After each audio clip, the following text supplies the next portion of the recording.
and welcome to the Game Changers podcast, where you'll hear from trailblazing, fearless women in sport.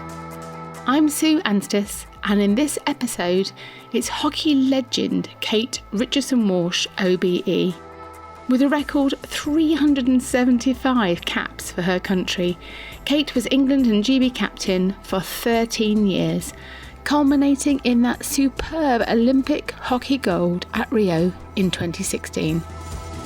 Such a privilege to catch up with Kate as she talks openly about the highs and lows in her incredible career and her future plans. I was lucky enough to meet Kate at the very trendy Groucho Club in London. It was quite a warm day, so the air conditioning is a little loud in the background, but hopefully that won't detract from what was a wonderful conversation with one of our country's best known female athletes. To start the interview, I asked Kate about her first memories of picking up a hockey stick.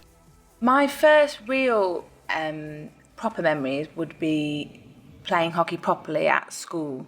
So it would be it was a PE lesson at secondary school on the Redgar pitch at Priestnell School in Stockport, and I think Mrs. Kinder, our PE teacher, would have dragged out the rubbish bin full of wooden hockey sticks that had seen better days, and we all just grabbed one. And I think that was my first proper hockey session. My sister and I both watched my mum play as little girls, but there was no junior section or anything at my mum's club, so we couldn't play, but we did have little, I think, kind of sawn off hockey sticks that we would terrorise people with on the sideline, but we didn't properly play it until we were at secondary school. And did you love it straight away, do you think? I think I loved it most is that it was with other people, because up to that point I'd been doing gymnastics and swimming. And although you are around people in both of those sports, it is quite solitary. I found it quite solitary. I remember in gymnastics, my overriding memory is just being left with a mat saying, just go and do as many backward walkovers until you've cracked it. And the same with swimming, the session would be put on the float at the end, and you would just go and follow what it said, and you would just be up and down doing that. So it was the first time I was around other people, and I think that's the thing I loved. And did you mentioned other sports, so gymnastics, swimming, was there anything, once you knew you'd found hockey, was that the sport for you then forever, do you feel? I kept swimming, so I was swimming at Stockport Metro, and then I started swimming at Stockport Swimming Club. And so probably up to the age of about 14, we were still going to swimming training 2 or 3 nights a week, because hockey still then was only really at school, and then I joined Disbury Grays Hockey Club. But other than that, I did athletics and netball and rounders at school, but other than that, we didn't have the opportunity to really play anything else. I look now and I go into schools and I see them doing rugby and football and fencing and goodness knows what, and we just didn't have that opportunity. But I did every sport I guess I could at school. And we hear a lot, obviously, you and I both involved with Team Up and the Women's Sport Trust, about teenage girls dropping out of sport. Yeah. Was that a risk for you, do you think, or was that never a consideration? Was it a risk?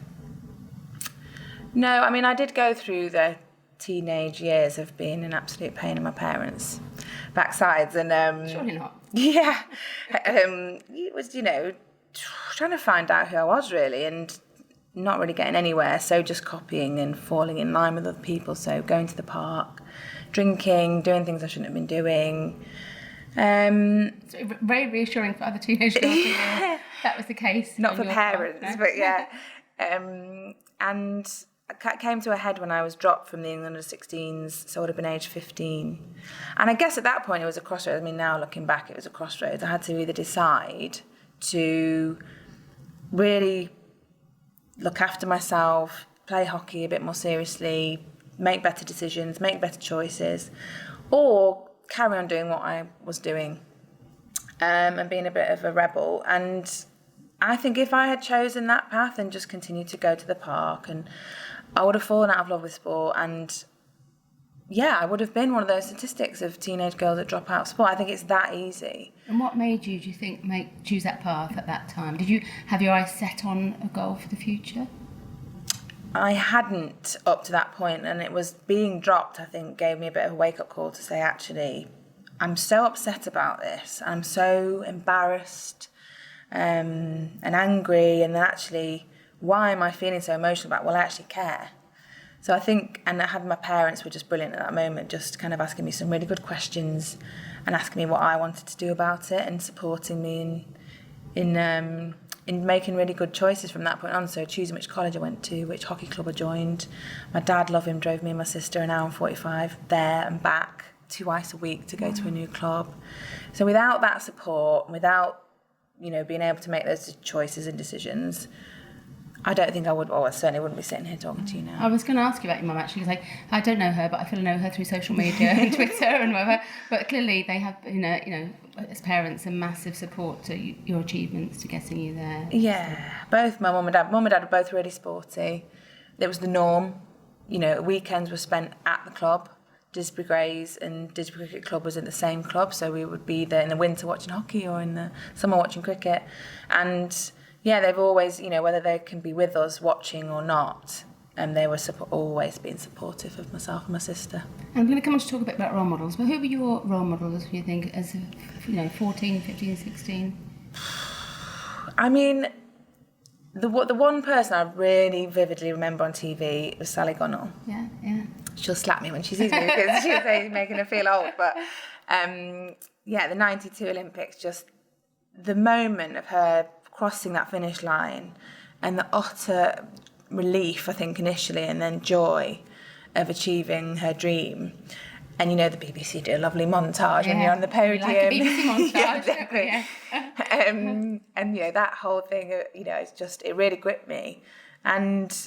But realistically, it was probably the people around me. So my mom and my PE teacher, Mrs. Kinder, who she'll tell me off calling her Mrs. Kinder still, but Bev, they were both just really sporty women, loved their jobs, you know, they had families, they would just gave their energy to other people all the time. So I'd say those two. It's fantastic to hear, isn't it? The impact that they, you know, knowing they have that now moving massive forward and so on. Yeah. And I should have known this, but I'm not sure I did until I've researched you well in the last few weeks. But you were captain at 23. I don't know why I hadn't thought that you were, you know, captain so young, but at such a young age, and then onwards for 13 years. So I guess so much pressure for so long. Did you ever wish you could just have been a member of the squad and the team and not have had all that additional pressure to perform? I think I've ever been asked that question before. Yay!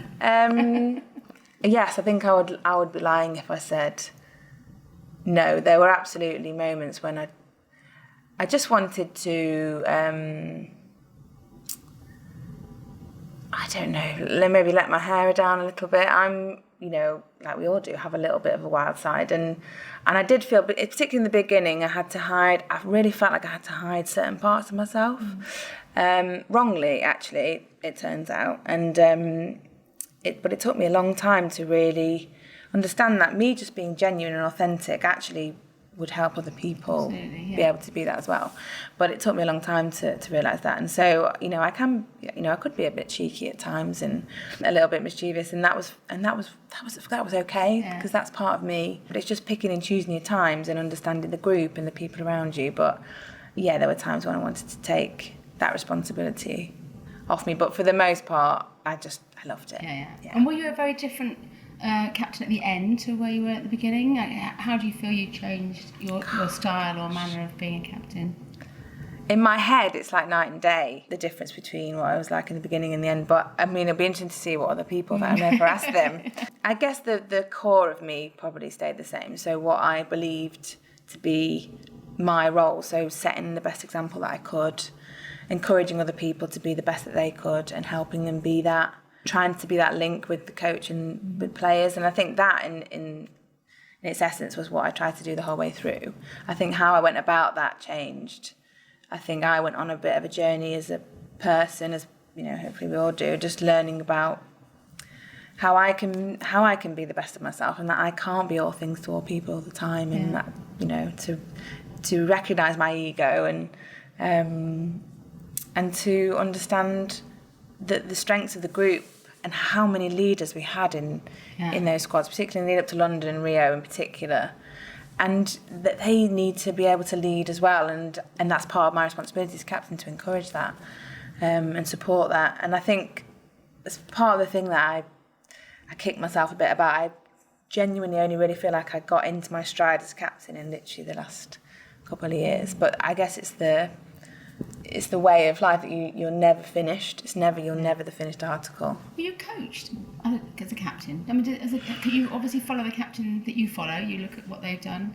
Did anybody give you guidance on being a great captain and the role and so on? No, I did follow. That's what I did do. That's my kind of go-to behaviour, is to copy. So I copied the captain that I thought had done an amazing job prior to me.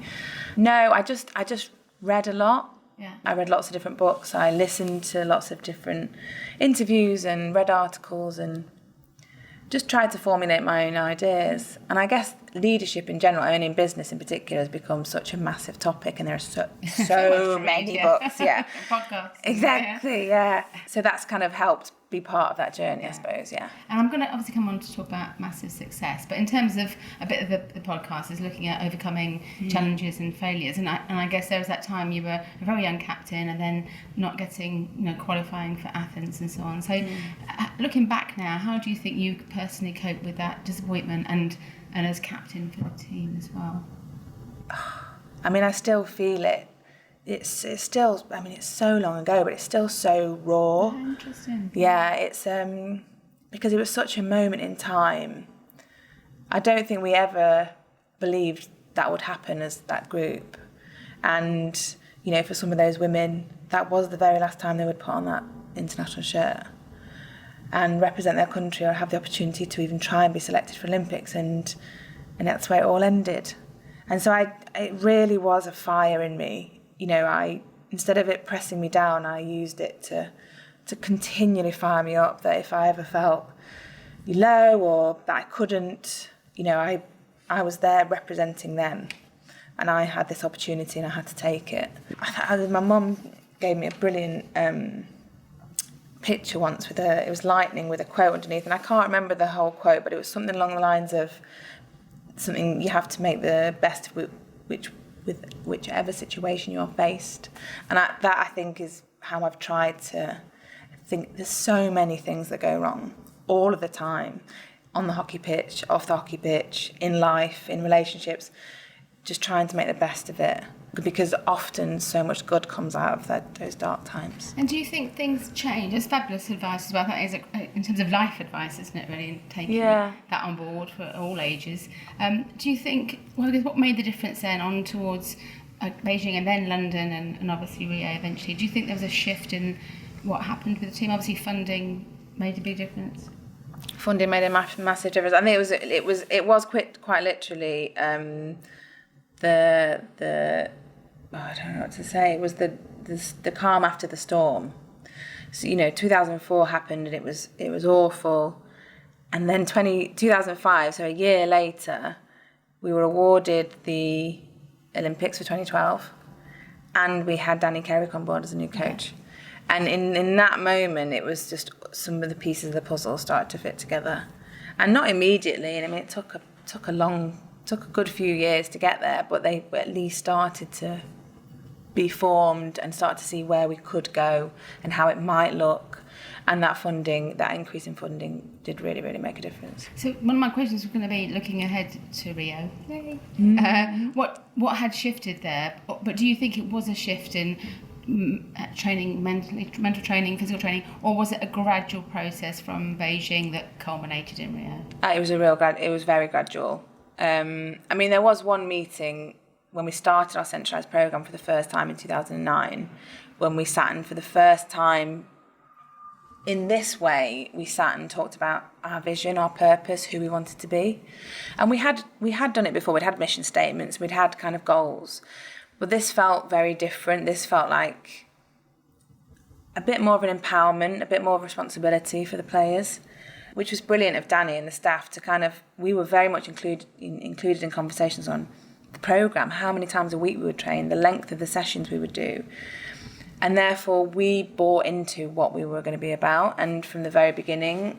And so in that meeting in February 2009, we established that we wanted our vision to be gold.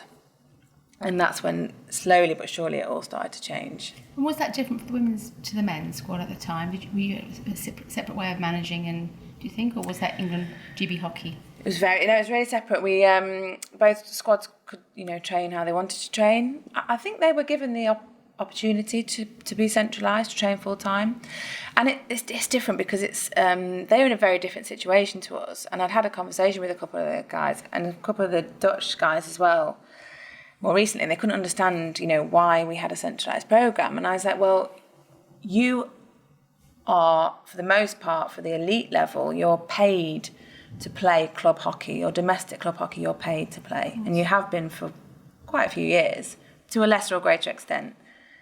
I have always paid to play club hockey. You are able, therefore, to train kind of like a full-time athlete. You've not had to work, whereas we have. And although it's not enough money that they're getting from club to sustain a full-time job, it has meant that they could be more flexible with their work. And we'd not had that, so we needed to train full-time. We needed that funding and we needed time together. And so it was different. But they, I recall a conversation in 2009 in a lift at the European Championships in Amsterdam. And one of the, I'm not going to name them, one of the Dutch male players, and one of the men's RGB, England players rather, kind of laughed at what we were doing, which I really took to heart and probably did fire me up a little bit for the foreseeable future. But there was no ability to see where we were coming from and what we needed and where we were going as a women's squad, and that it's maybe it is different to what they needed, but we genuinely believe this is what we needed, and thankfully results came relatively quickly to prove our point. Excellent. No, it's good. So good. Yeah, exactly. Proof's in the pudding, isn't it? Yeah. With a gold medal. Yeah. Says a lot too. Well, it was 2010. So we'd only been doing a year centralised programme. We won our first world level medal. So we won our first Champions Trophy bronze, and we won a World Cup bronze. And then 2011 we get another Champions Trophy bronze, and then 2012 Champions Trophy silver. So we were constantly on podiums that we'd never been on before, and so proof was in the pudding. Yeah. And I guess we do a lot in the world of social media and communication. So looking at Rio, I've been really interested to hear that you were almost in a bit of a bubble, that kind of coming away from Twitter or LinkedIn or whatever, Facebook, wherever you were at the time. And do you think that made a significant difference, that coming away from it at the time for Rio? Yeah, it took us a long time to get have 100% agreement, and if we hadn't had 100% agreement, we wouldn't have done it. But as players, we decided, after lots of really good open conversations from players, in both ways, some players saying, actually I want to stay on social media because this is my opportunity to create a bit of a platform. Absolutely, yeah. You're on the world stage. And, we had to listen to that point of view. Those of us who've been like me, I was just like, well, 2 weeks without it, I can do without it. That actually the best way to get a profile of yourself is to go and win a gold medal. And I think the best way to do that is to come off it. But we had to listen to each other, and the good and the bad, and the positives and the negatives. And after, I think it was about 2 or 3 meetings, we did all decide. I think it had an effect on us in terms of, we were quite good with not having phones at meal times and stuff, because that's time you actually listen and talk to each other and chat about stuff going on in your life in a really informal way. And if you've got your phone in front of your face, you're not doing that. Welcome to my house. Yeah, well, most people's lives. I'm really bad. I'm just as bad. So that was important. I think some people in our squad had some real negative interactions, unfortunately, on Twitter in particular. I'd had a little bit on Instagram and social media, and the girls spoke really openly and quite emotively about that and how hard that was, getting some of that negative feedback.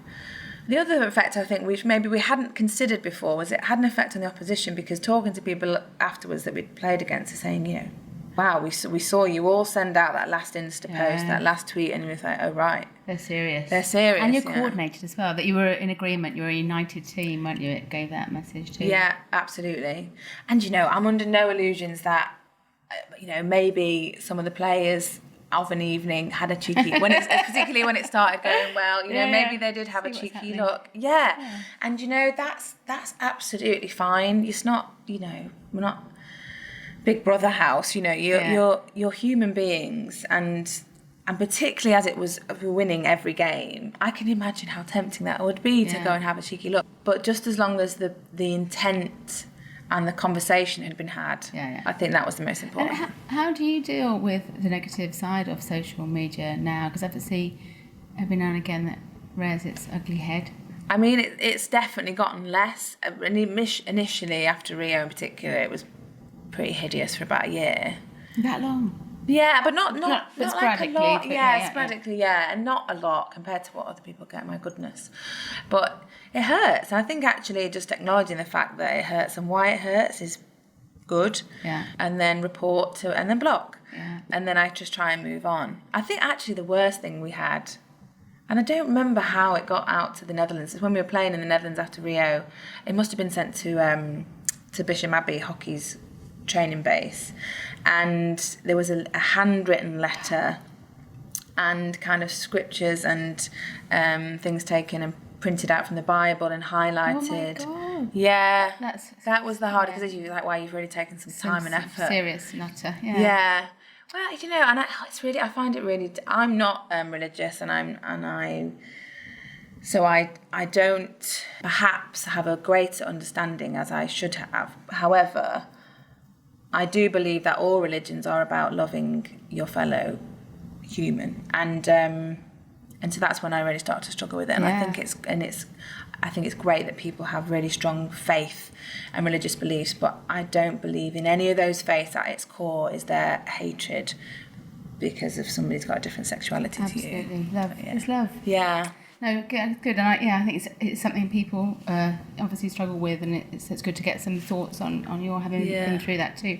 I guess moving back to Rio and that amazing final, and couldn't have been more dramatic. And I realise you tell the story many times, but that kind of 3-3 end of final time and the penalties, you know, and I guess very dramatic for us as spectators at home, huge excitement, not necessarily the result you'd have wanted on the day there.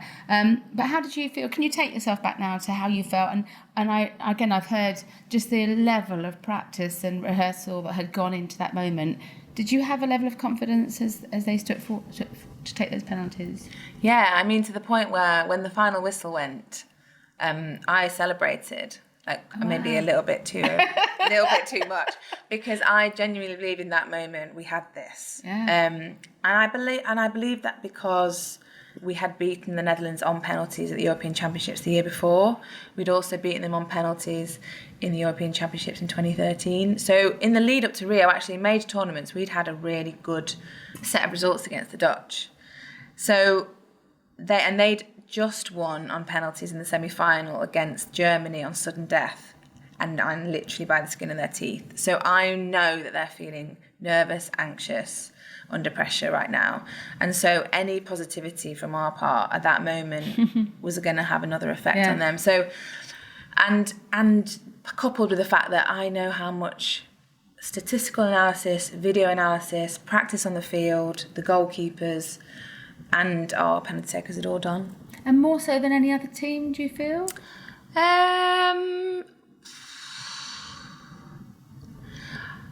I think other teams practice in the same. I think other teams practice. Whether they practice in the same way, I don't know. Yeah. You know, our players would practice taking the walk to the 25-yard line, which is the hideous part, frankly. That is lonely, and your legs start to shake, and you realise how fatigued you are, and your mind starts to tell you that you can't do this, and the goalkeeper's going to save it. And it's all of that psychology and the physical preparation together. That's where I'm not sure whether we had the advantage. I think we probably did. Yeah.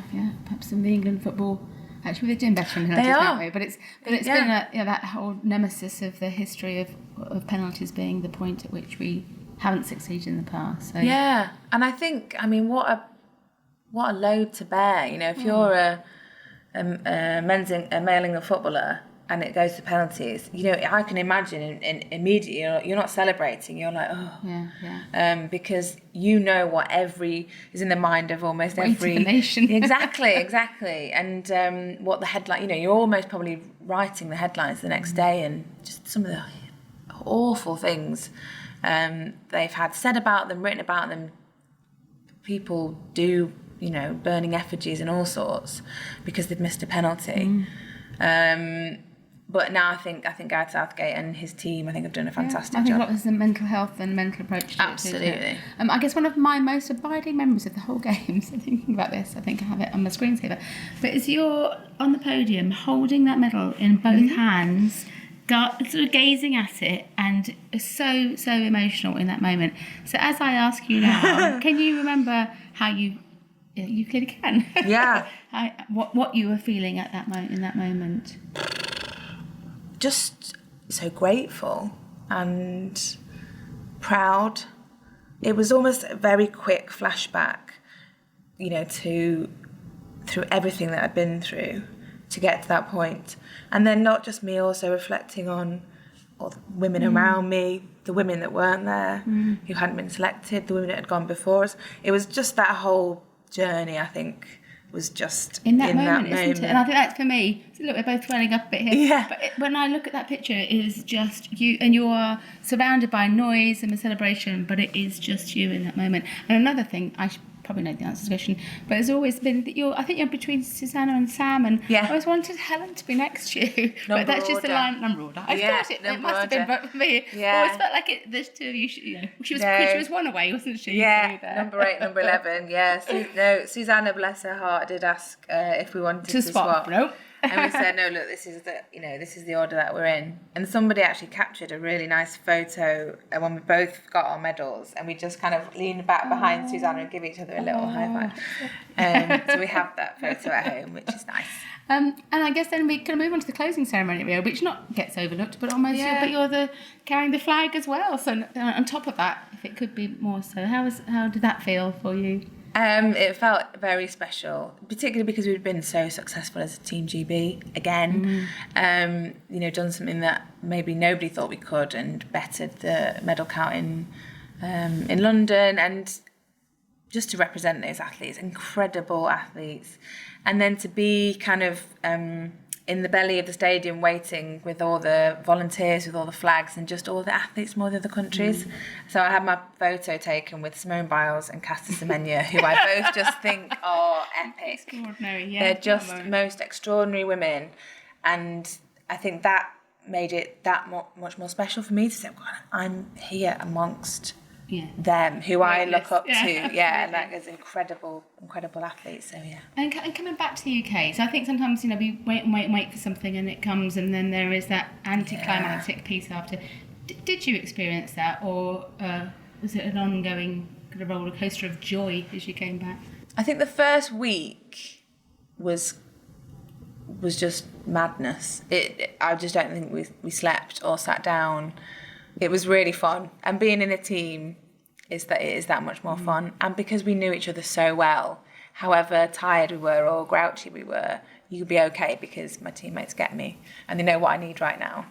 But then I think Helen and I took the decision to go and play in the Netherlands, and so. Had you decided that before? Yeah, so we'd when did we sorted that out? About 5 months before, I think, with Bloemendaal, and I think it was the next weekend after we came back, we had to go to Germany on a pre-season trip. Now, we didn't play with Bloemendaal, but we went to go and watch and be part of the meetings and talk and meet the girls and be part of the team. And they did a really nice celebration in our hotel room. They'd put balloons and things everywhere. Yeah, they made shirts. Yeah, they're so good, and they were just amazing. So, and I think that was the best decision we could have ever made. To move yourself from the madness that was. Yeah, and I think lots of the girls who were still here, some who were going to continue playing, there was the reality, and then it just felt like they were going to awards. I remember seeing on Twitter, they were just at awards every week, and I was like, wow. Incredible to celebrate that success, but actually in some ways I was quite glad to be removed. To move on it. To yeah.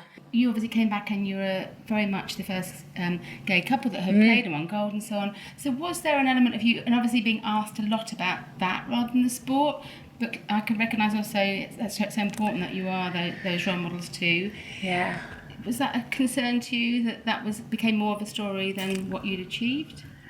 I don't think it was concerned us at the time, because we were very aware of the magnitude of it, and that there are still today people living in the world who will be killed, jailed because of their sexuality. And so actually just two people just talking about it in an open way was important. However, you know, and I think probably some of our teammates, understandably, and I know Danny has said, I think the first thing he got asked in walking to the media zone after we just won that gold medal was, "Isn't it great Kate and Helen have won as the first same-sex couple?" And he was, I think it was the Daily Mail, and yeah, surprise. Yeah, and he was so angry, and it's really hard because he's not angry that we are a couple, but for the rest of the team and the squad and the coaches and the back, exactly. Yeah. It's so much more than that, and so that's when it's that. There have been moments when I'm just like, it's really uncomfortable. It's not. There's more here. Do more. Be better. Look at the wider thing, and this is a lovely part of it. Yeah. But there has been a lot that's just focused on that, and that's hard. And I guess sport, we work a lot with rugby and cricket, and it has been a place where women can very comfortably be themselves, be lesbian, be bisexual, but not so for men across team sport. And I guess that makes me really sad. When you look at the proportions, there must be many men that are not living a happy life that they would wish to. Do you think that will change anytime soon? I think we are moving towards that place. Do you know, even in women's sport, there are still lots of women living a double life, and that's completely up to them, of course. Nobody has to be open with their private lives. It's a private life, so you can keep it to yourself. But it's sad that they can't be themselves. It's that. It's if you feel like you can't be, then there's I think it's. Things need to be looked at. So I think women's sport is better, particularly at grassroots level. I think it's much better, but I think elite level it's still quite closeted actually. Because it will impact your, in theory, sponsorship, profile, media, all those things. Yeah, and do you know what? Maybe they don't want the whole focus to be about the fact that they're bisexual or lesbian, and actually, I just want to talk about sport exactly. And I think that's probably quite a big fear and a real fear. And then for men, there is that, plus the stereotypical traditions of what it means to be a man and what it means to be a man that plays sport. And I think that the next generation coming through will demand that those traditions and stereotypes are broken. And I think, unfortunately, it is just time. Yeah. I think people are becoming to be well more educated, but that's why, that's why education in schools is so important. Yes. Yeah. And it's not about promoting anything. It's not about talking about anything's better or more than. It's just an acceptance of difference. And then in order to accept difference, you have to learn about it and understand it. And I think that has to start at the youngest age. And that's a massive debate at the moment with government in terms of what relationship education and etc. And I genuinely believe that's where it needs to be. Yeah, no, yeah. And I guess talking role models, I could make a very long list, but you're role modelling in terms of Women's Sport Trust and profile of female athletes and schoolgirls and LGBT, and then you work with Access Sport for disability and inclusivity and mental health of mind. So, does that you feel the pressure to be a role model across so many different things too? Well, no. I mean, our agents always say, you can't do everything. Like you can't. Like, and I'm like, why? Like I like why? Because I really care about all those things. And I think you can't be across everything. But it's about people and actually just people having opportunity and being accepted for who they are and being able to flourish and thrive. And so I think all of those, all those charities that you mentioned are about that. Yeah. And so that's why I would love to do things with them. And some of it is because I was misinformed and I was uneducated, and particularly on disability sport, and thinking that hockey's great, hockey's for everybody, and it absolutely was not. And we are still closing our doors. We're still closing our doors off. One of my questions later in terms of hockey being, for all we think of it, it is quite a white middle class. Absolutely. So can that change? Will that change, you think? I think we have to give everybody the opportunity to make it change. Whether it'll change or not isn't really. You can't force people to play hockey, but I think you have to make it accessible, absolutely, and available to everybody. And that is still very frustrating for me, and that's I think lots of good work is going on at grassroots. I think, unfortunately, facilities, I think, does play a part, and lack of facilities. However, I think we've become a bit elitist in terms of, we have to have a water-based AstroTurf. I played on Redgrass, it's basically concrete. You can play on any surface, so let's just get people playing. And I just think at the elite level, we just have to make that more accessible, and less and less is on free-to-air TV. I think BT Sport do a brilliant job, but I wouldn't be watching that if I was growing up. We didn't have it. So, the kind of pay-per-view. So, ticket prices, let's make it so people can't turn it down, that people want to come and watch it at all costs because it's so cheap and it's a great day out, rather than trying to, pay for everything through the tickets. I think that's just wrong. Excellent. No, good. Here. And in terms of, I guess, moving on, if I can, to your transition almost from sport, we have touched on that, obviously, in terms of your role model work and so on. But how have you found that transition over the years from coming out from full-time professional, training with a squad, knowing your routine each day, to life, and a very busy life? But how do you feel that's been for? I found it really hard. Probably still find it hard. It's the instability, I think, and the uncertainty, and that's just for me personally. So I think other players who've gone into full-time roles. So Georgia Twig's a good example. She's now working at Bird and Bird, right, and she has that stability of she knows where she's going to be every day for the hours that she needs to work, and she plays club for Surbiton, and she's got she has now routine. Yeah, I think so. And I think we've started to do a bit of work around values and identity and actually re-establishing that. Yeah. Because my circumstances have changed, and does that mean that I've changed, or actually do I just need to go back to who I am, what I believe, what I enjoy, what I don't like, and starting to rebuild kind of my life again. And is that harder because Helen's going through that with you at the same time, or is that a bit of both, comfort, but also there's two of you in the house? Yeah. Having been these professional athletes and now not. It's helpful in that I know she understands. So if I'm just having one of those days, I can just say that and she knows exactly what I mean. I think the challenging part of it is, I guess it's a financial instability. And, if we're both thinking, what do we want to do?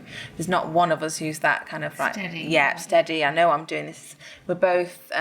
She did not say I was a bit like her mum. Freelance. I met her the other day and said, "Are you okay? Where's your money coming from?" Yeah. Couldn't help myself. No, I know. It's right. No, it's right. And we are getting to a point where she's doing her master's degree, so she's busy doing that, but I think we are now getting to the point where we're going to start building our own business. Yes, yeah. Consultancy and using all the things that we've learned as elite hockey players, but then and outside of that, and Helen with her psychology, around helping people thrive, whether that's in a work environment or a school environment, just getting the best out of people. But you need to be paid. And when I look at all the things you're doing, that you do pro bono, that you do free, ultimately you've got put food on my table and pay the mortgage, haven't you, really? Yeah. And do you feel, I know lovely Emma Mitchell and the Lifestyle Advisors at Bishop, I think it's how we might have first met, actually, Emma, at Bishop Abbey, clearly prepare athletes for that transition without, I think they do a great job. Looking back now, are there things you feel you could have done to better prepare you for this world, or is that not possible? I think Emma, love her, spent many hours with me, supporting me in exploring different avenues and trying to think about what that would be. It wasn't PR. You tried I tried PR. I did. I wasn't good enough at that. But I tried also. I tried sales. I tried marketing. I tried brand management, and I liked elements of all those things, but it never really gripped me. And I remember Sarah Winkles came in once to talk to the group about what she'd done after she'd retired, and she talked about this portfolio career, and I thought, that sort of sounds a bit posh. I'm not really sure I can do that. And actually it's the thing that I know that I actually really do want, is actually a little bit of that variety, absolutely, and not being in the same place every day, and I think that is something that I now genuinely love, and I am getting there. Emma, I've retired nearly 3 years ago, but she's still, I still see her now. And we've just started Helen and I have started the Athlete to Coach programme with England Hockey, and I still see her through that. So she is still supporting me I don't think she could have done any more. You know, having people like Sarah Winkler's come in and speak did open my eyes to this opportunity that I didn't even know was possible. Yeah. And inevitably, it is about people, and it's about whether that's in business or hockey. It's just helping people be the best that they can be. I think that's it.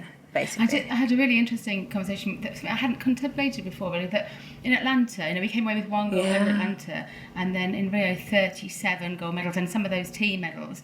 So your value as an Olympian, a gold medal Olympian, to, you know, if you're Redgrave and you're okay in Amsterdam, you were the only ones. Yeah. But you're on the speaking circuit, on businesses. Our fabulous success has made it more competitive for athletes. Also, and I think again, so James Cracknell, I remember, said that don't you dare think that winning this gold medal is going to set you up for the rest of your life. That's not what it will do, and that's not what it's about. And he's totally right. Actually, that is just the last little cherry on the top, and actually it's all the things that you have become, learn, make you. You said yourself, and you're fabulous that you got that cherry on top. So there's athletes that have done the same period, whatever, and never medalled in their sports for whatever reason. So you have to feel the value has to be in the process and so on as well, doesn't it? Yeah. And I know that you're coaching, you and Helen are both coaching now, and your team won the best year ever, I think. I saw. Was it Hampstead and Westminster? Yeah. So is that something, as coaching, something that you see for the future? What are your aspirations on the coaching? Yeah. I mean, I was just literally, just before we started talking, I was WhatsApping with Sophie Bray, and we were just talking about how, even though we're out of the centralised programme now, the domestic season gives you a little bit of stability, and that's what coaching has given me back, a little bit of that continuity, that 2 nights a week, and at the weekend I'm about hockey, and I can be doing other things around it that's about hockey. And I have loved this season co-coaching with Sarah Kelleher, who I played with at Slough for a little bit, and then against when she played for Ireland. And she's coaching the England under-18 women's team, girls team, and so I'm learning lots from her and just lots from the players. And I just, my whole sense of being, it glows a little bit when I walk out the hockey pitch on a freezing cold, rainy Monday night. I feel like I'm home. So it's been good. And a national coaching role in the future, is that something that you would look to do in the future, or are you just enjoying it where you are now? I mean, I kind of feel like where I end up will be where I end up, and I will become more aspirational. I mean, I think it would be incredible to be the any national team coach, but I think at the moment I just want to keep developing as a coach and improving as a leader in that role, and how I function as being a coach. So I think I'm just going to focus on that, and then what will be. Yeah, absolutely. And I guess advice, you've obviously lived and breathed hockey for so long, so young women coming through where you were at that crossroads in your life, is there any advice that you would like to impart to them almost as a... I think that when I go to speak in schools, my biggest thing I say is just try and work out who you want to be, and that will change, and it will develop, and your ambitions will change, and sometimes it feels like day to day, but the essence of who you are is a thing to really think about and be curious about, and give yourself time to be curious about that. And I think I just didn't do that. I just was so intent on fitting in at whatever cost that was nearly at a cost to me. And I see it everywhere I go, in every school. And it's just, if you can be true to yourself, you will not go far wrong in life. And I've listened, I had the pleasure to listen to you and Helen speaking in terms of corporate business talks that you're doing a lot of that at the moment, and also some of the podcasts. You talk about finding your super strength. So I guess, is that a similar, kind of magnifying that, but in an adult sense too? Yeah, I mean, it was a revelation when we did it with the team. You'd think 31, 28 best players in the country would know what their super strengths were. We just didn't. As individuals, or in a physicality playing? As individuals. Yeah. So, I got really annoyed at the beginning that all my super strengths seemed to be off the hockey pitch. I was like, I'm supposed to be here to play hockey. I must have some super strength. But that was my job. So, you know, that's my value, that's my worth in this team, that's who I am, and that's what my teammates need from me. And actually in that way they can demand it from me. And so in me knowing my strengths and you know my strengths, we can both get the best out of me, I can help get the best out of you, and then collectively all those little percentages add up to us all thriving and the team thriving. So when we got there, when we did that, it was just amazing. And one of the biggest differences, I think. And when did that happen? Was that early? So the first time we did it was, I think it was 2011. I feel like it was in San Diego with our psychologist at the time, Tom Cross. It was hard. It was really hard. It was great. I mean, as hard as it is to share anything with a group of people, to stand up and say, I am exceptional at this. Yeah. You know, it makes you cringe a little bit, but it's so important to own that. Yeah. And as women, a little bit of women, the whole, imposter syndrome, I play it down, be a bit humble, because that's more attractive. So, it's a trait, isn't it, to stand up and own it? Yeah, absolutely. And I still have imposter syndrome now. I don't think I can stop the internal voice when I'm, speaking to a company and are they listening to me? I'm not, whilst I'm speaking. I'm not sure this is coming across really well. I heard someone say recently, anyone that doesn't have it is probably a fraud or they're a complete psychopath. We all have it in our, there's almost accepting that is as we are. Well, I'm reading a book at the moment by Eckhart Tolle called A New Earth. So he wrote The Power of Now. He's talking about that voice and that it's the recognition of that voice, that it's separate to you, that is mindfulness and awareness, and that's where you will grow. So I am aware of it. You're listening. Yeah. A couple of final questions. As the podcast is called The Game Changers, and it's about trailblazing, fearless, extraordinary women. And I guess looking back in another 30 years' time, what do you think you've obviously had a huge impact in sport, women's sport, but do you ever think about what you'd like to leave as that legacy? Wow. It's a massive question. Isn't it? Sorry. Yeah. I think it's more, the legacy would be that I've helped people either on a very small scale or a large scale to really be the very best version of themselves. I think that is what I feel is how people helped me and how I hope I can help other people. And if that means a woman in Yorkshire feels that she can go back to hockey session once in a blue moon and be with some like-minded people who will support her, then that is it. How could you not be inspired to be the very best version of yourself, having listened to the rather brilliant Kate Richardson-Walsh? I so enjoyed our conversation and very much look forward to following her career in the years ahead. I'd love to know what you think about the Game Changers podcast, so please do leave us a review or a rating. It does make a big difference and helps to spread the word of these amazing women in sport. And if you don't want to miss out on future episodes, you can subscribe to the Game Changers and find out more about all of my guests at promotepr.com/gamechangers. In the next podcast, you'll hear from netball legend and former England captain Pamela Cookey.